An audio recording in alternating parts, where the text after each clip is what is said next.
Now, one final matter. The free world has rallied behind Ukraine, including by supplying lethal aid the Ukrainians need to actually fight and win this war. But it's not enough for Americans and our allies to help arm Ukraine. We need to modernize and grow our own defenses at the same time. After just 2 months, our aid to Ukraine has drawn down a quarter of our entire stockpile of Stinger anti-air missiles and a third of our Javelin anti-tank missiles.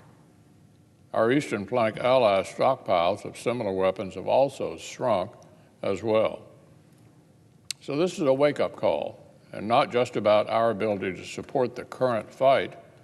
Ukraine's expenditure rate of critical munitions should cause us to question whether our own wartime requirements for weapon systems and munitions are sufficient. This would be less of a problem if we had a robust defense industrial base to quickly refill our armories. But defense manufacturers have admitted that the production lines for some critical components have actually dried up, and it could be years before they could replace the weapons that we've sent to Ukraine.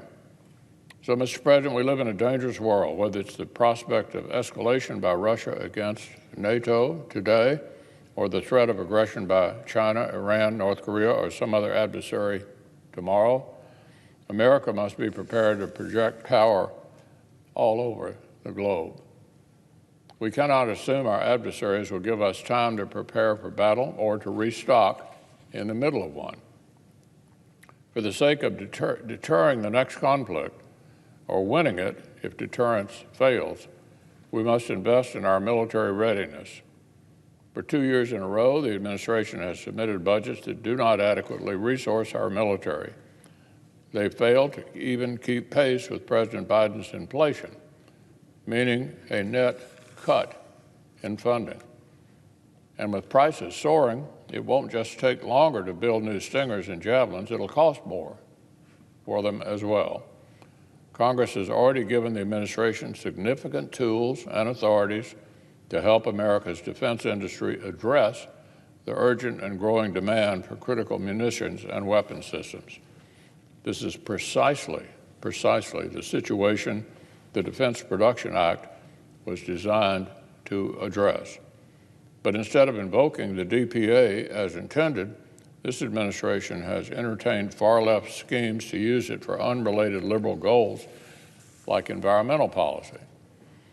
But I'm glad to hear President Biden will be traveling to Alabama next week to visit a facility that manufactures javelins. While he's there, I hope he'll reconsider what his administration is doing to ramp up production of other critical munitions and weapons systems. I hope he'll recognize what's needed to enhance America's security and that of our NATO Eastern Flank allies and Asian partners threatened by China.